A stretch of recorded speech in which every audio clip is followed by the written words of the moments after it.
guys, good morning. Welcome back to the Fountain of Truth. Hope everyone's having a good week so far. Today, I'm going to start with some luck. Andrew Luck, formerly of the Indianapolis Colts in the NFL.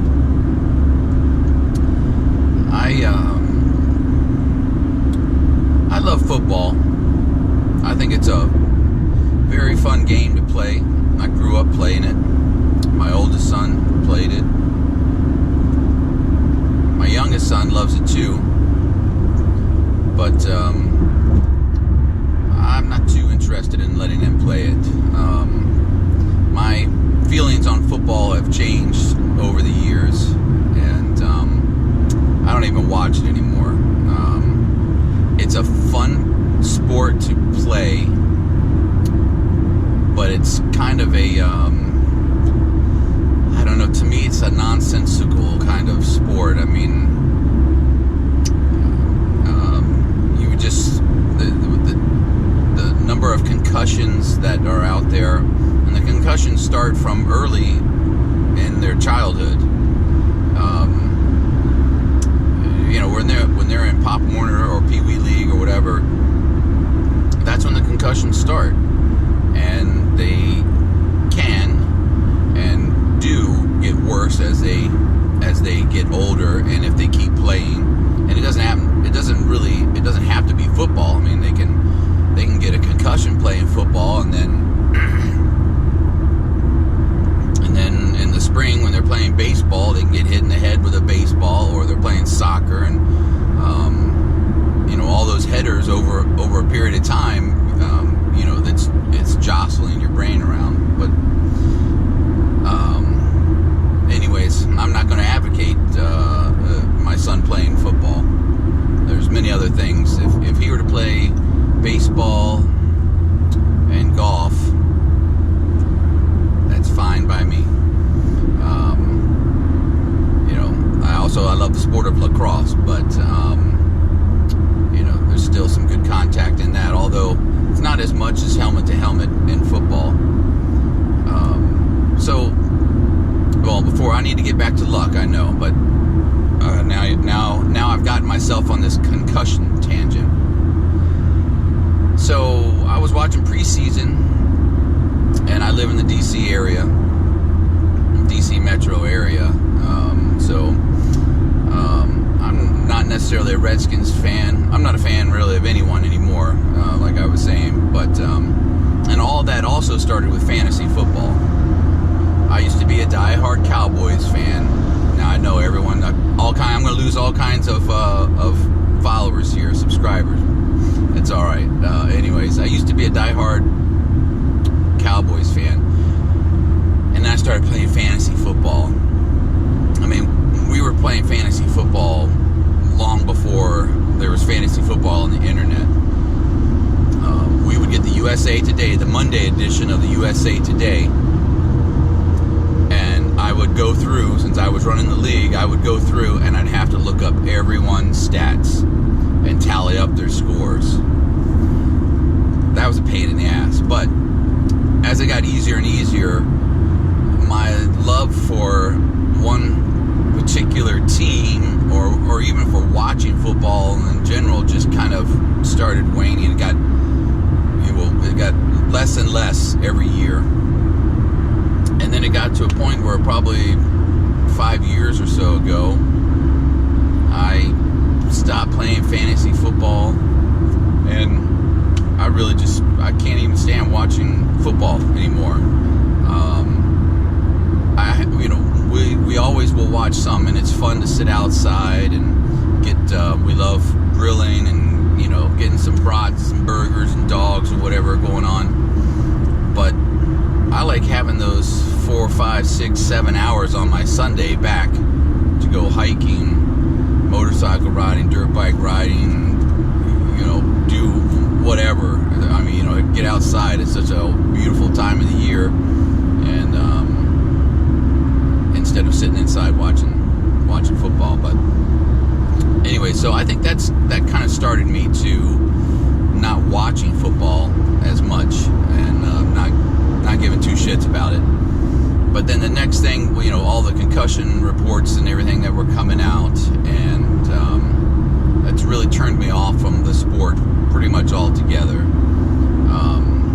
But one of the things, I was watching the Redskins game, the preseason game last week and the weekend before last, and one of their tight ends, I turned it on, and within a couple of minutes I saw this tight end get a helmet-to-helmet hit. And and it wasn't an accidental hit. And I don't think it was on purpose. It wasn't intentional, but he led with his head. And his helmet hit Jordan Reed's helmet, knocked his helmet clean off its head, hit him right in the side. Which way was he going? I don't know. I think he hit him on this side. Boom, knocked his helmet clear off. Well, Jordan Reed has had, 8 concussions already? Now, he went into concussion protocol, so this could be his 9th one. And who fucking knows? This guy's career may be over now. The only thing, I won't say the only thing, one of the things that this league needs to save itself is there has got to be severe consequences if you do that shit. Okay, I didn't play at their level, but I played for years, and to this day, I can't tell you which coach it was, but we were always taught not to lead with our helmet and to tackle with our chest. Okay? Your head's up so you can see what you're tackling. And these motherfuckers are professionals. Okay? That's another thing that's stuck in my craw. Okay? They get paid all this money and they don't fucking know how to perform, catch a ball, or whatever. Anyways, so these guys are professionals and they don't do that. And I laugh my ass off when I see someone get jumped over. You know why they get jumped over?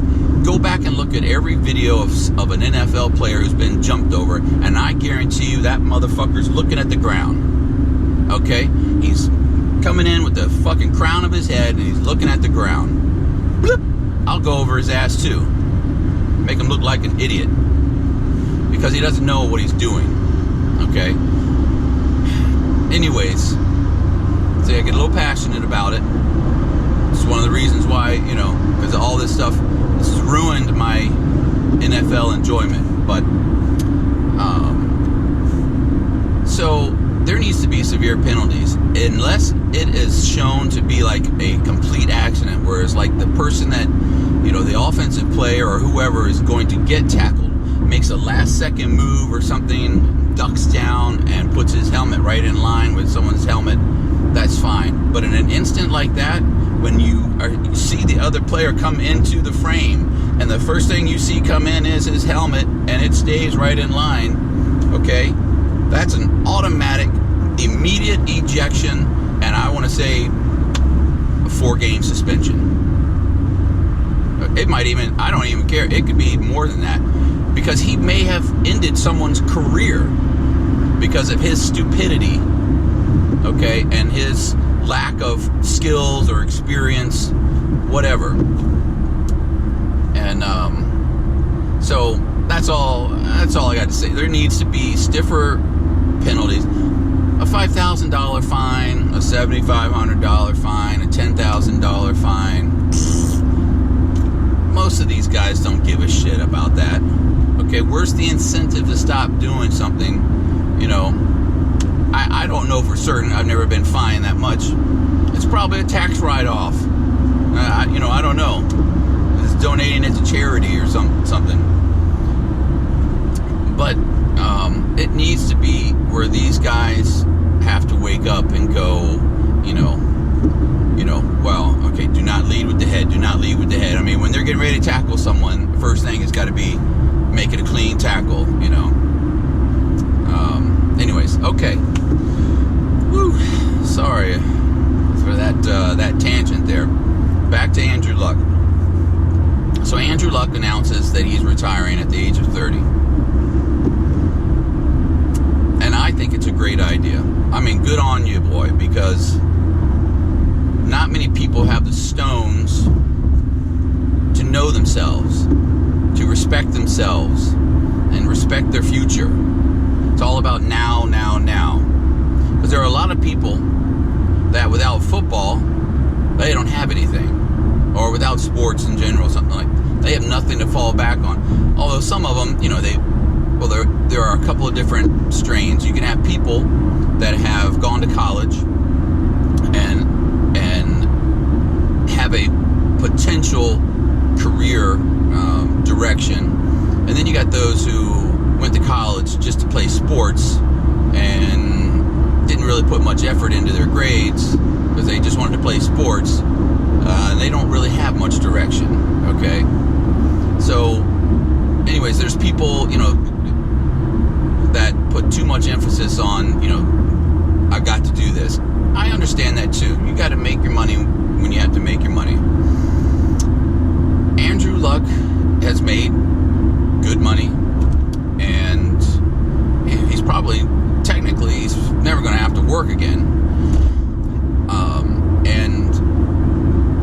But he's just tired, and I get that. And I'm not a professional athlete, but I go through all kinds of rehab throughout the years, even at my age, which is quite a bit more than Andrew Luck.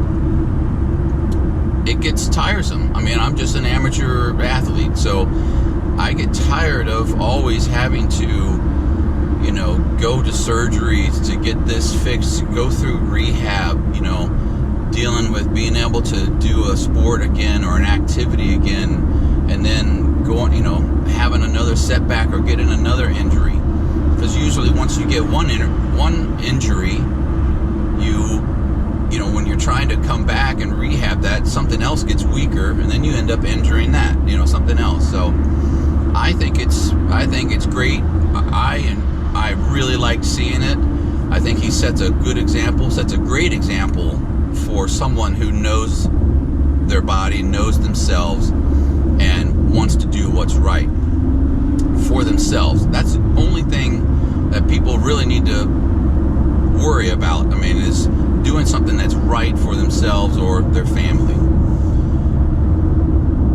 So the owner of the team, I do have a bone to pick with. Now, you guys, maybe I haven't seen it. I don't go out looking for stories or anything to talk about. This is just stuff that I happen to see on the peripheral, and and I'll check it out. And I had a buddy of mine text me saying, "Hey, hope no one had Luck on their fantasy team because he's retiring."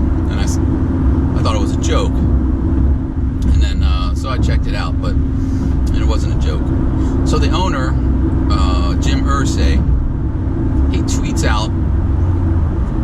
out this message about how much money Andrew Luck is leaving on the table. Now, I may be alone on this, but I thought that was a fucking dick move on the owner's part.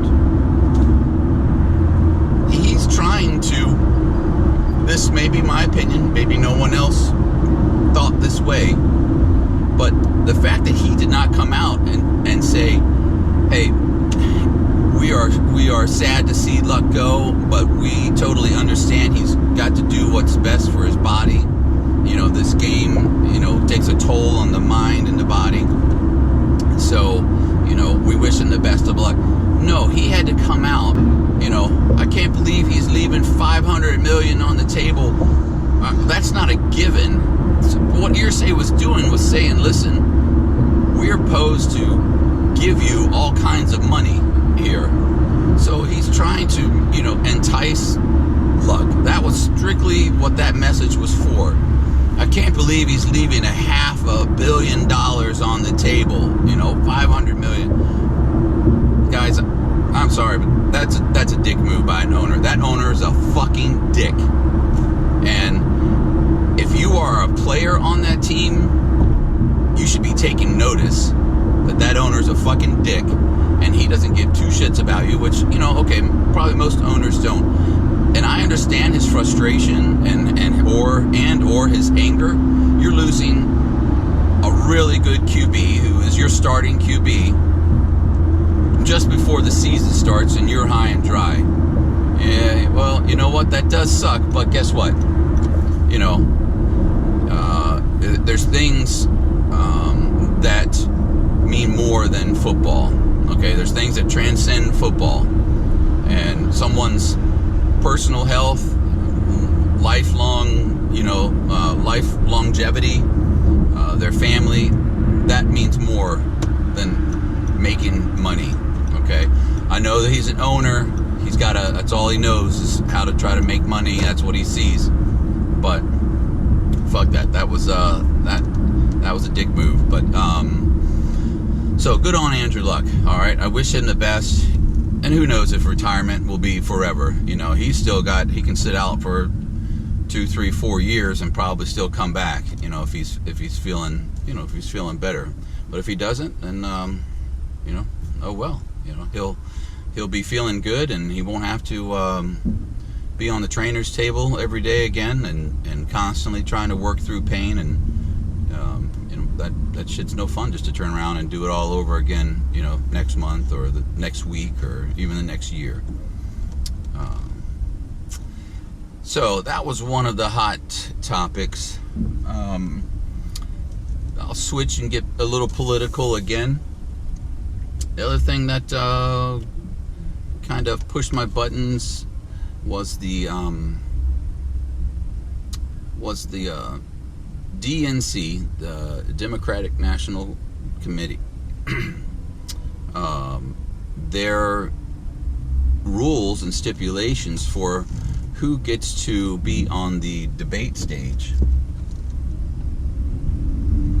And no one seems to know exactly what that criteria is, or exactly what they need to do to meet that criteria.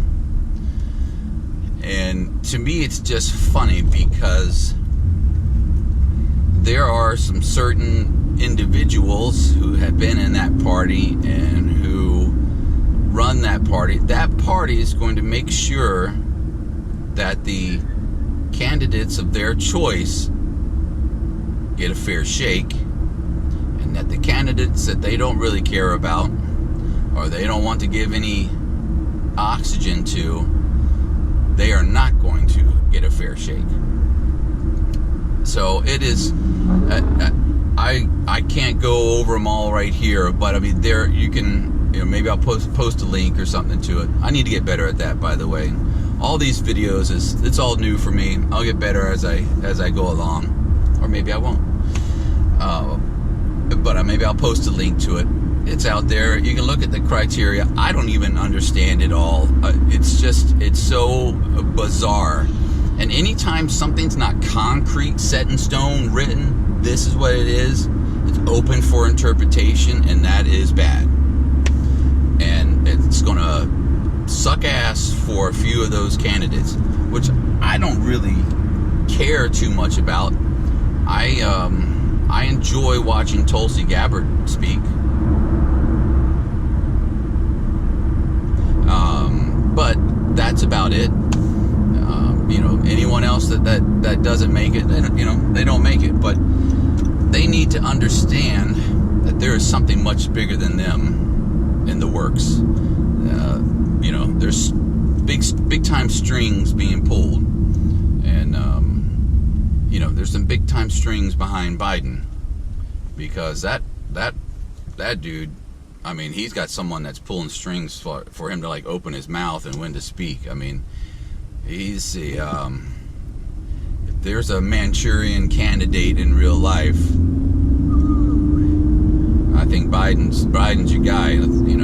They're getting him pumped up with some sort of, I don't know, caffeine or cocaine or something, sending him out there. And for someone that can't go off script for 10 seconds without fucking up, this is who people want. No, there's no way. He's not going to be the candidate. He's fading, and he's going down fast and hard. He's got a lot of people behind him, though, with a lot of money that want to see him succeed, because they'd love to get him in there because they can control him. So they're fighting hard to get him in there. But, something's just not right with Joe. And and it's funny. I'm, you know, I mean, I feel sorry for the guy. I do, but it is funny. I love watching him give speeches because I'm just waiting for him to say something. I mean, everyone has gaffes, and they are just gaffes. But when you can't go unscripted, you know, for 10 or 15 seconds, maybe not even that long, you know, without flubbing something up, and you want to run for the highest office in the world, get the fuck out of here. All right, go on and retire somewhere, and you know, whatever. But anyways, they know who they want to have in there, and some of these other, you know, the ones that were low polling, sorry, you don't have a chance. And you know, whether you have a decent message or not, you know, we'll never know, because the powers that be don't want to hear it, because they can't control you enough. And let's see. Oh, so the last thing is, I've been hearing more. I watched a video of this guy speaking. I can't remember his name, but he was talking about term limits, and he was telling Congress, you know, he had I don't know, there's a couple of congressmen up there, senators anyways, he was telling them about term limits, about why we should have them, or they should have them, and why they're not getting, you know, on there. But and the term limits keep getting poo-pooed on, you know, all the time, but we all know why. I mean, you can't watch the news, or you have to be living under a rock to not understand why there are no term limits. And it's ridiculous. I can talk about it.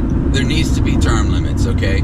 I would like to put on a 2-term limit. You know, a term would be 3 years with a 2-term limit max. All right? That's it. If you can't get shit done in 3 years, then you can't get shit done at all. And if you somehow get elected again and you can't get anything done in 6 years, well then you're in the wrong fucking business anyways. All right, you need to go back to, you know, maybe you're a better school teacher, or I don't know, an attorney, because everyone's a fucking attorney anymore. Fox News seems to only bring on like attorneys. Every senator or congressman's an attorney. Anyways, there needs to be more grassroots people involved in Congress, and it's a shame. I'll admit there will never be term limits, because who's got to vote on that? I mean, the only way I could really see that there would be term limits is if, I mean, everyone, a majority of the country demanded it and made it public. That's the only way, because they've got to vote on it. And if we don't demand it, I mean, a big majority demanding it, they're not going to vote themselves out of a cushy job. You know, they want to be able to get in there and make their own connections and get themselves set up further down the road. You know, they're always looking down the road. They get in there, you know, and they just keep getting that government gravy train. And anyways, that was the last bit is, you know, we need to get some term limits in there, and it's a travesty and it's a joke that we don't have any in there now. But I love hearing people argue about it, because it just reminds me that's never going to happen. All right, you guys, have a great day. Thanks for watching. We'll see you next time. Peace.